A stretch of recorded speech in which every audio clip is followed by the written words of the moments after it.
over the last maybe 20 years that it became so easy for people to just kind of be like, I want to be a rapper. All I gotta do is just put some auto-tune and just mumble, grow out some dreadlocks and go, yeah, yeah, yeah, skirt, skirt, yeah, yeah.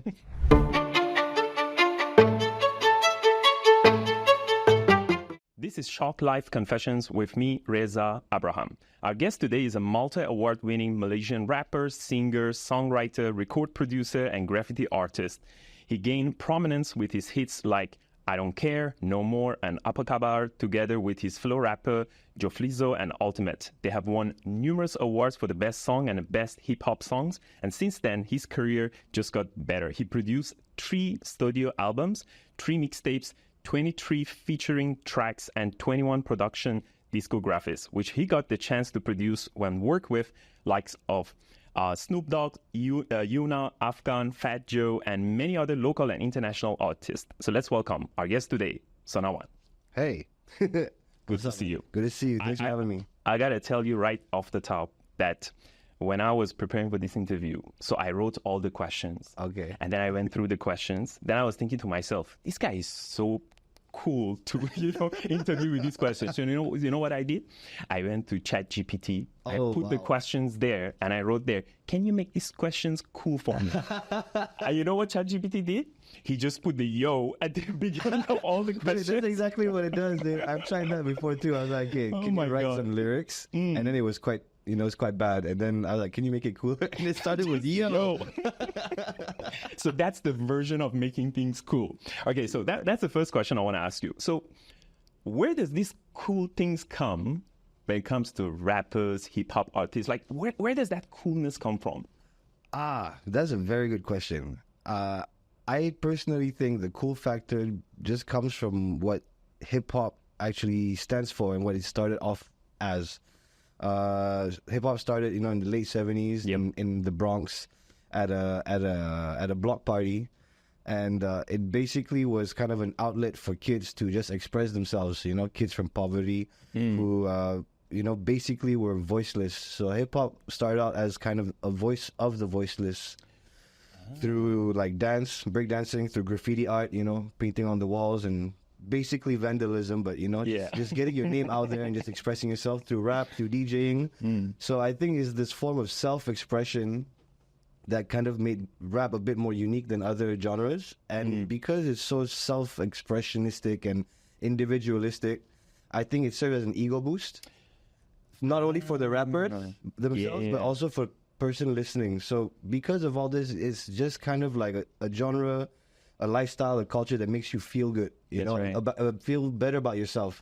So because of that, you kind of look at rappers as like, oh, they're cool because they're confident, they're self-aware, and like they kind of do things the way they want to, and they just tell you how it is.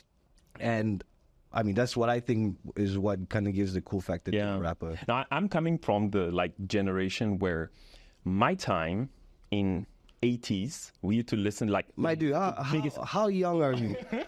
Okay, it's about you. It's about you. It's about you. When I was listening to 80s. Yeah, I'm not that young. I'm not that young. So my favorite one at that point was Run DMC. Okay. So Run DMC was like the classic go-to music, Shaggy, Eminem, 50 Cent. Of course, there was like a big deal as well. And then I still remember is like the way they dress up and all the pants low. And then it's like, so I still remember. So we watched that. And then there was one time we were going to school, and I was wearing my pants was a bit down. Yeah. And my dad saw me in the morning. He wanted to murder me at night. It was like, what is this? So that's the second question I have. What's up with that? Low pants, sunglasses. Do you even see anything? When you put that, even in the dark, performance is still where does that come from? I think, all right, well, for a very big part of it, the fashion in hip hop has always kind of been, unique, like what you said. It's unique, but where it comes from is kind of, unconventional. It comes from gang culture. Okay. Prison culture. Yes. Basically anything that kind of makes you... No belts, so it's just naturally... Exactly, it just hangs. And The glasses, I think that comes from the gangsters, you know, like the Power. the drug dealers that were, you know, buying the nice cars and the flashy clothes back in the 80s. You can't see their eyes also. Yeah, you can't see their eyes. And I think rappers have always kind of, because like where rap came from, the kids would idolize the gangsters and the drug dealers because they were the ones in the nice cars. They're the ones that, you know, didn't go to school. So all the kids just look at them and be like, man, I want to be like that guy. So when they ended up doing rap and, you know, made money from rap, they wanted to dress like the drug dealers. So I think that has always kind of continued on, and even until today, you know, like prison culture, gang culture, unfortunately, is still very apparent and prevalent in hip-hop music. Though it's not the only thing anymore. It used to be, you know, like gangster rap, like NWA, like that used to be kind of, you know, what rap was known for. Today, I think it's a bit more varied, but it still gets a lot of inspiration from, you know, counterculture and drug culture, prison culture, and stuff. So how does it feel when you do, like, you know, it's a dark room and you're putting your dark glasses? What do you see? Do you see actually? Does it help in terms of your work as well? It depends, yeah. Like, okay, well, for one, if I wear shades in a club or at night, I'll make sure that I wear the shades where I can see at night. Because sometimes you be wearing those shades and you're like, yeah, you know what? I can't see anything. You can't see anything. Yeah, but like it does. It kind of brings like a little sense of like, how do I see this? It makes you kind of feel detached and like kind of in your own in world. your own world. You're there, you're present, but then I guess that barrier between your eyes, you know how to say the eyes are the windows to your soul, right? So I guess just kind of blocking the windows allows you to look at life in a way where you feel like people can look through you. So it gives you a little bit of like your own space within a social setting. And it, in a way, weird way, it empowers somebody, you know? I think anybody can agree with me that as soon as you put on a pair of shades, daytime or nighttime, you feel cool. Yeah. You know, you're just like, right, look at me. You know, like CSI Miami. Horatio King, he'll just drop a punchline. It's like, well, I guess the sharks ate him. Ow! When he'll wear the shades. Shades are just cool. Yeah. You know what? It was the same feeling as well when, I don't know whether you felt this as well. During pandemic, when we put mask. Oh, that was fire. Actually, you don't care how you dress up, you go out because you're just wearing mask. Yeah, exactly. And then it's just like people can't recognize you, and then you have your own privacy, you know. But if you don't have a mask, you go outside, you kind of like, you know, you are really like concerned about your... Exactly. That was similar things. It's a similar thing, yeah, dude. Like, it's a kind of like a little protective layer to your cover. To your yeah. So where does SonaOne come from? SonaOne. I dabbled in every element of hip hop. You know, like hip hop has the 4 elements: graffiti, breakdance, rapping, and DJing. So I've tried everything growing up. I ended up doing graffiti. I was a graffiti artist first before anything, actually, before I even started rapping or making music. I was full on in the graffiti world, and I tried many different tag names. So tag names are like basically your monikers, your alter egos, because you're not going to put your government name on a wall if you're going to be vandalizing the streets, right? So I tried out a few different names. I was writing Snow, but like it was spelled SNOE. Okay. SonaOne. So in graffiti, when you put the number 1 after your name, you're kind of claiming the name for yourself. So, because, like you put a number after your name to either let people know where you're from or that you're the first one with that name. So I put SonaOne. I thought it was a cool name. And one day, as I was trying to practice my letter styles, I tried to do this continuous stroke version of SonaOne, but it didn't look like snow. It looked like SonaOne. And I was like, hey, it looks cool. So you know what? Maybe I'll just add that to like my list of names, because I was writing different things too. SonaOne, Jedi1, Tsigan, and SonaOne. And SonaOne stuck. Then I started to like really get involved in like the local graffiti community, and I joined a crew called the SWS. Shout out Symbol with Style. And everyone in the graffiti community just called me Sona, because you know we had to keep our identities hidden. and let nobody know that your government name in case the popo want to come for you. So yeah, so SonaOne was just my graffiti name and it stuck. Okay. So it doesn't have any meaning, or it's just your imagination. It was just a mistake, really. It was a mistake that I'm living with for the rest of my life. But I guess, it was a beautiful mistake because, later on in life when I started looking at the word Sona and, what it means in different languages or like what other words like derived from the same words, like it's quite interesting that, like the word sonar and sona are kind of similar and they're both related to sound. And then I also found out that sona in either Tamil or Hindi means golden. But in either or language, like I think in one language it means gold and the other language it means a girl. Yeah, so I guess I'm a golden girl. Nice. Okay. All right. So how was your interest on rap came about? Like what age you were where you kind of felt like, oh, I like that?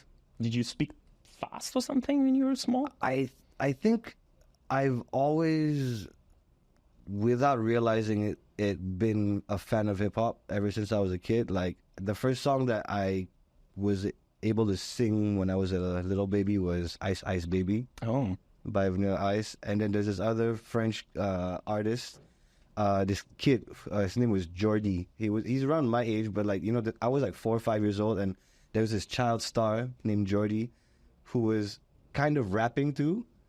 And so, yeah, without realizing, since I was like 4 or 5 years old, I was already kind of rapping along to these songs. Then Will Smith came out with like Miami, getting jiggy with it, and I was rapping along to that as well. And then by the time Eminem became like, the biggest thing in the world, I realized that, oh, I'm a fan of rap, and especially because, like Eminem being a white rapper, me being half white myself, when I saw Eminem, I was like, wow, white guys can do this too? Yeah. I was like, snap, okay, I want to rap. He was the biggest.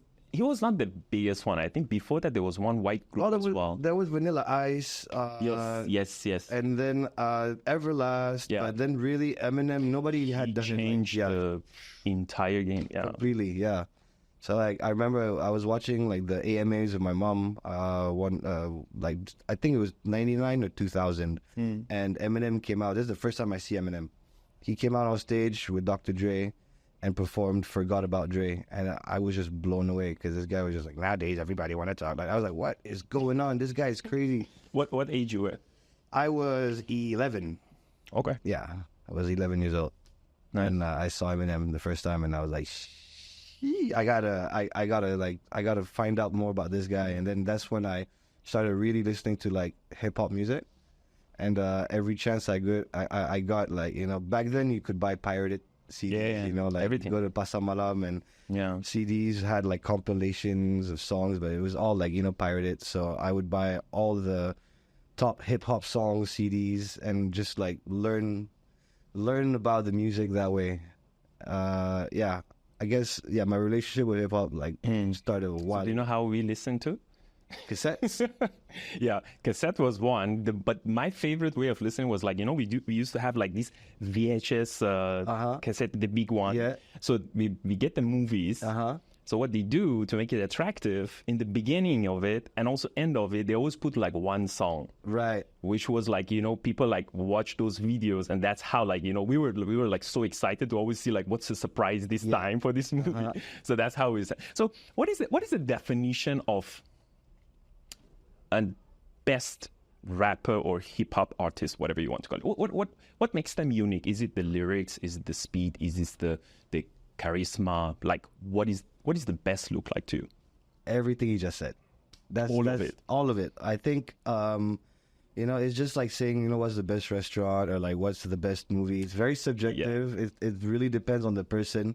But I think all those things you said, kind of encompass what makes somebody potentially the best. I think you can look at record sales as well, but like record sales don't really tell you much other than the fact that they're popular and successful, which is another criteria. But I think, being the best rapper means, you tell a story that people can relate to from all walks of life. I guess also longevity, you know, how long you're able to do it. People like Jay-Z, I think, you know, one of the best to ever do it. People like Eminem, one of the best to ever do it. I think, you know, just being able to sustain in the music industry for a long time and continuously be on top of your game as a lyricist, as a game changer, as a fashion icon, you know, like people like Kanye West. As crazy as he is, he's still a musical genius, you know, and he still has changed the music, not just hip hop, but music globally as a whole for the last 20 years. And so for me, Kanye West is an example of, like, you know, one of the best artists, but best hip hop artists of our generation. Then you have people like Drake as well. But you look at them, you could look at all these artists I've just named. All of them are like very polarizingly different. Yeah. But they've all contributed something to the global music, I would say, evolution of things. And they have all those criteria that you mentioned that makes them the best at what they do. So who has inspired you the most? Man, too many people.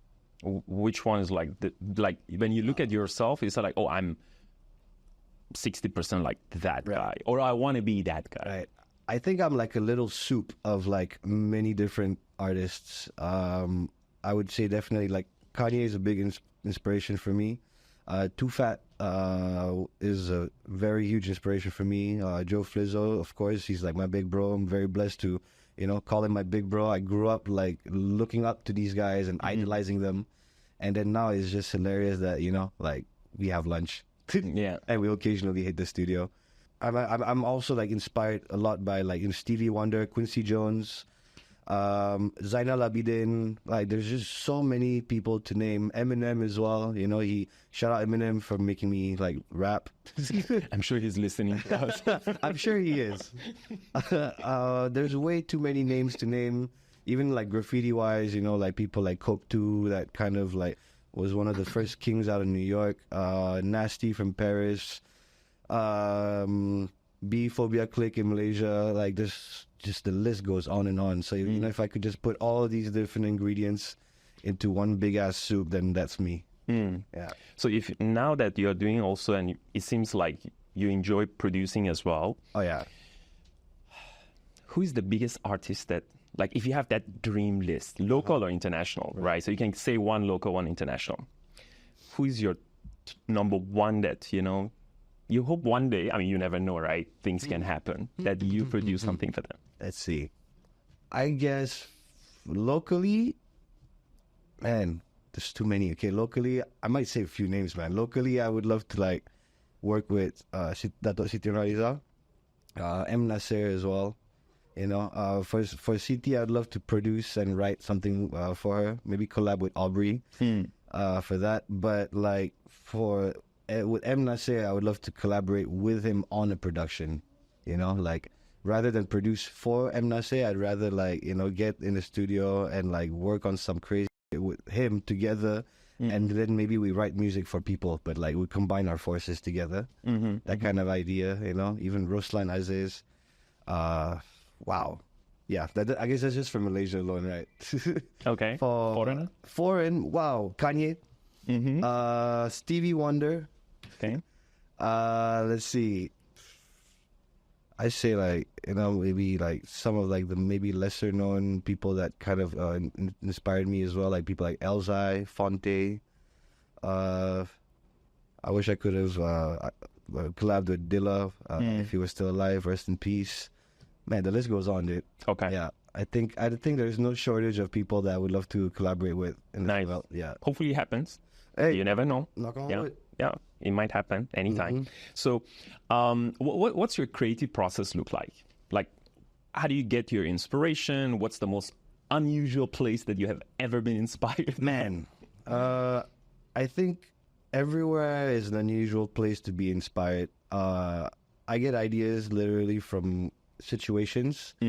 I don't think one situation outweighs the other, but like I get a lot of ideas when I'm on the toilet. Oh, yeah, there's that like quite common actually. Quite common, yeah, because it's like it's your little, it's me time, you know. It's my little moment of solitude, And then in a way, I'm dropping singles too. You know, my body made a beat. I'm dropping singles. You know, yeah. So like, yeah, I think that's probably the best place to, you know, come up with come up with stuff. Do you sing in the shower? Yeah. Okay. Yeah. I like my shower is like there's like the echo in my shower. There's this one particular spot. If I sing a certain note in this particular spot, the whole bathroom vibrates. Yeah. Oh. It's like, So you found already the spot. I found that little spot. So like sometimes you'll find me just going, oh, it's a bit haunting. It's a bit scary, but like, it's cool. It's just like. Interesting. Yeah. So, you're among those what we call that rappers that has no shame to even do one music on Mama's Boy. Yeah. Right. And you know this hip hop and rap community.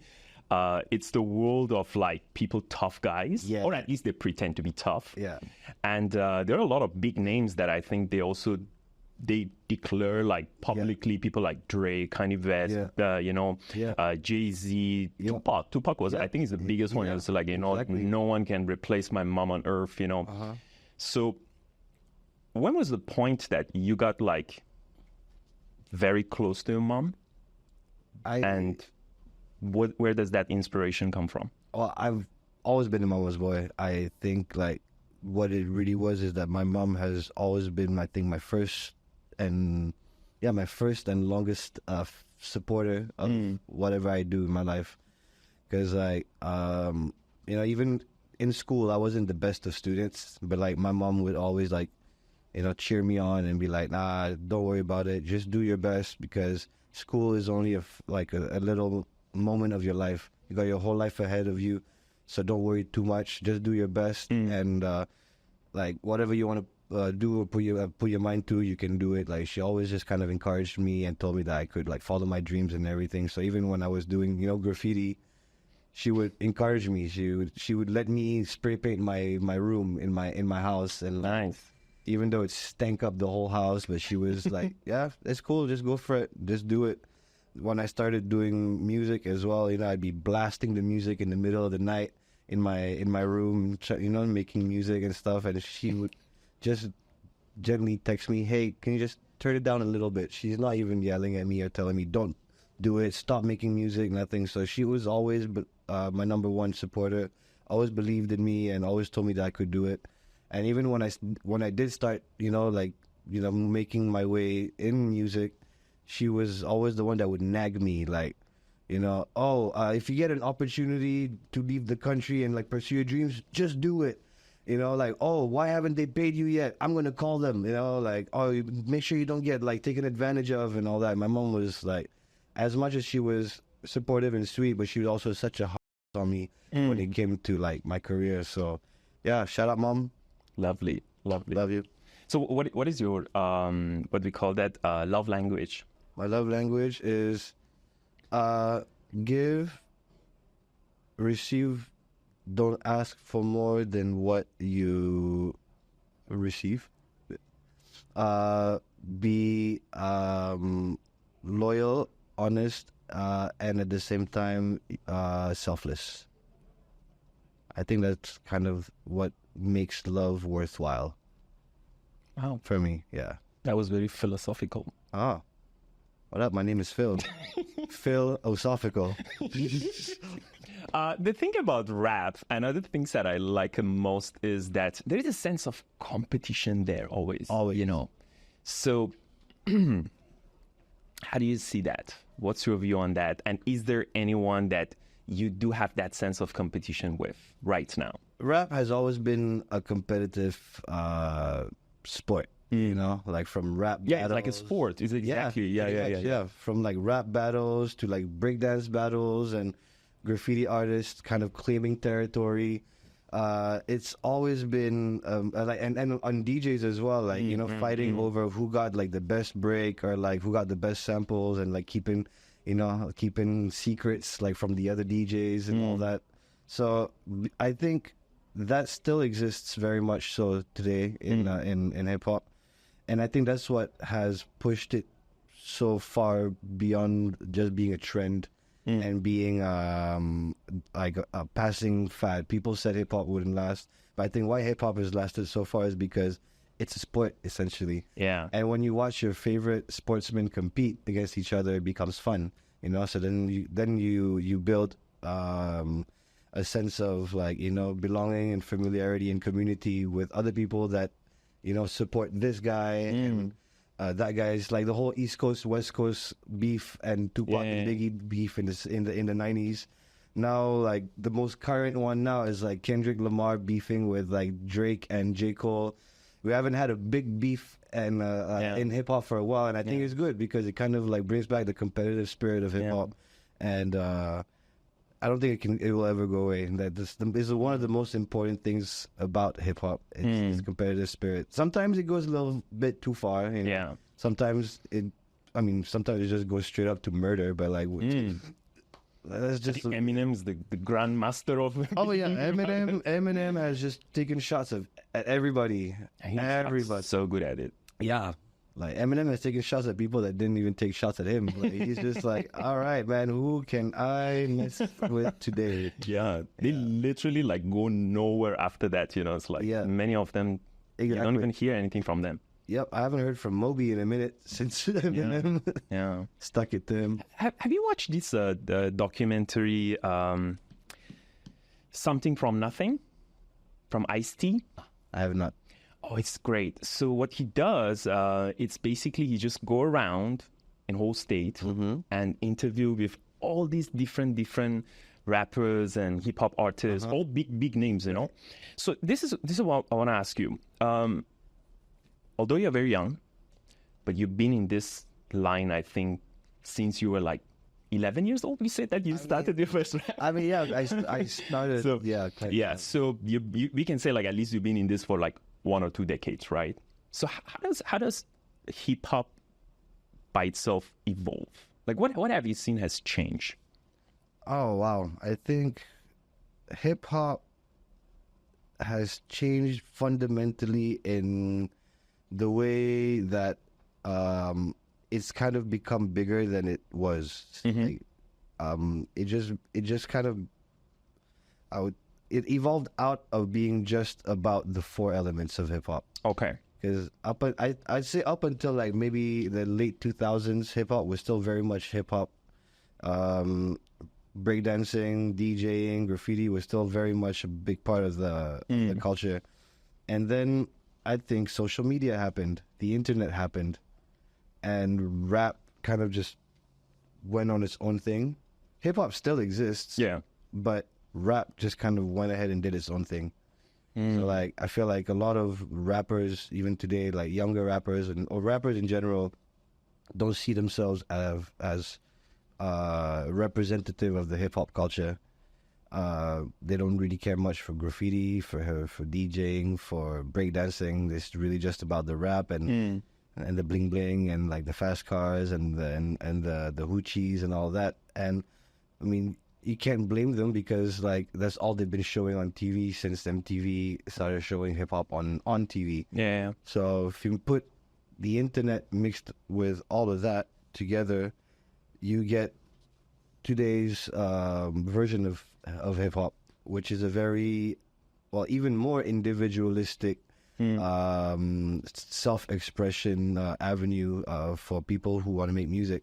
And rap is more. I feel like rap is today like the gateway drug of music for people who want to start making music, because it became so accessible and so watered down over the last maybe 20 years that it became so easy for people to just kind of be like, I want to be a rapper. All I gotta do is just put some auto-tune and just mumble, grow out some dreadlocks and go, yeah, skirt, yeah.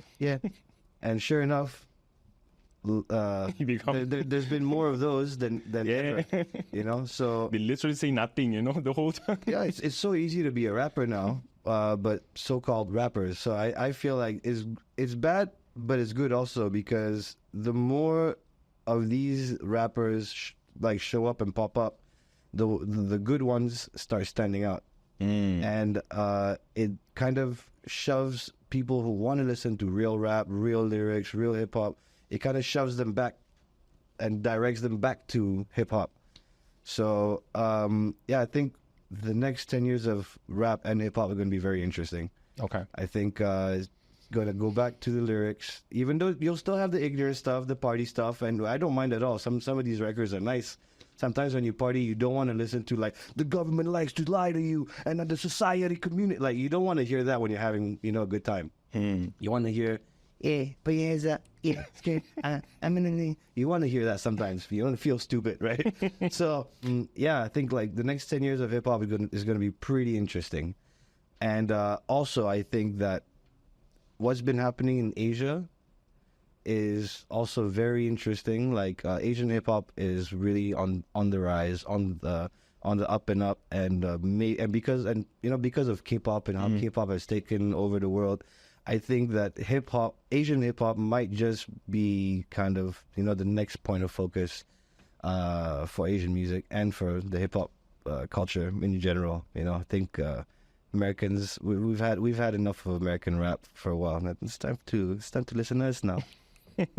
Hopefully, yep, it will happen. It will happen. So you speak 3 languages. Which one you found it easier to sing or write songs for you? For me, it's got to be English. Yeah, English is still your number one. English is still the easiest. But in terms of like they said that another part of the music, it is also about the like how many tongue twisting or how stressful the words are in different languages, right? So when you want to compare English with Malay with French, right? So how do you analyze them as a songwriter?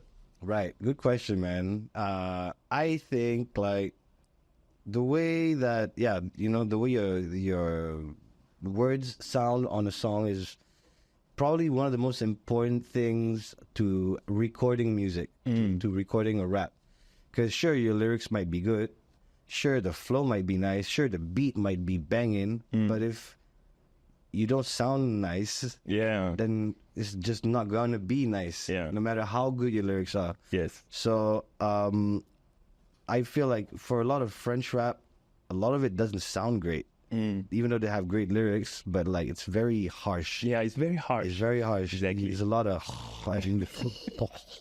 so there's not a lot of French rappers I feel that have a good like how to say like a good way with their words. There are. I mean, don't get me wrong. There's a lot of great and fantastic sounding French rappers, but in general, it's very And same goes with like. Every other language, I think. And worse than that is Russian. Oh my goodness!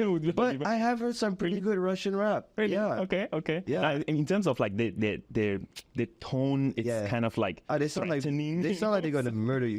Even if they're saying something very nice, even if they're saying like your mother looks nice today, it's like, what are you gonna do to my mom? Like what? That's a cute puppy. Shout out to our Russian listener. How about Malay and English? How's it? There's just certain ways of saying certain words that sound better than others. Then I think after that, that's like another step of being creative as well. It's just how to manipulate sounds with the way that you say them. So like, for example, English, so many different accents and ways of speaking English. You have rappers from the UK that can get away with rhyming things that you can't rhyme if you did it with an American accent. Yes. Like British rappers would rhyme I don't want to argue or let it past you. But then if you do that in American English, it doesn't work. Sometimes it's just about just figuring out how to make something sound good. Like just manipulate the way the words sound. So how do you see rap music as a form of social commentary and activism? I think from the very roots of rap, it has always been a form of social commentary. If you look at songs like The Message, they were already talk. I mean, the beat was very groovy and like funky breakdance, like bum, bum, bum, bum, bum, bum, bum. But then the lyrics were like, "Whoa, hold on, what are you talking about?" I was like, "Broken glass everywhere," and like talking about like roaches and rats and everything. But that was the life that these rappers were living back then. So like, people have used hip hop and rap as a means of like just kind of like sing out what's on their hearts and trying to get the government to listen. Tupac, to a certain degree, I mean, like controversial, but I think he was killed by the government because he's about to say too much. If he didn't die, he probably would have been the first black president. I'm going far with that, but yeah, no, I'm reaching. I'm just saying that like hip hop has always kind of been like a great tool to voice out social ills, problems within the community, and or sometimes small issues within like your group of friends. Like, hey man, F that guy, I'm gonna do a song about him. It's free and it's kind of effective. And the last 4 years of hip hop has shown that rap is probably the most successful form of social commentary. That's true. Because it's free, you can say what you want, and then people can like it or not like it. But once you said it, and it becomes everybody's problem. Okay, great. So to finish things off, we have this very quick game called Final Confessions, which I'm going to ask you some fiery questions. Hot. Random. And then you just need to choose one. Okay. Okay, you ready? No thinking, huh? Okay. Nothing in the... There you go. Beatbox or beat drop? Beat drop. Lyrics or rhymes? Bars. Sneakers or chains? Sneakers. Studio or stage? Studio. Tour bus or private jet? Private jet, because I've never been on one. Cypher or solo? Cypher. Vinyl or digital? Vinyl. Headphone or speakers? Speakers. Mixtape or album? Mixtape. Old school or new wave? Future. Mic check or sound check? Ooh. Mic check. Remix or original? Sampling. It's kind of both. yeah. That was actually my next one, So, anyway, no. you answer it. So hoodie or snapback? Hoodie. Punchline or hook? Wow. Hook. Okay. So SonaOne, thank you very much for being with us. Thank you, It's a Doctor. pleasure talking to you. Yeah. Thank you, so, Doctor. guys, thanks so much for joining us. I'm gonna do a rap and in the end, so keep the beats bumping, the rhymes flowing, and the vibes grooving. Until next time, stay fly and keep living that hip hop life. Woo. My guy. I hate it. ChatGPT.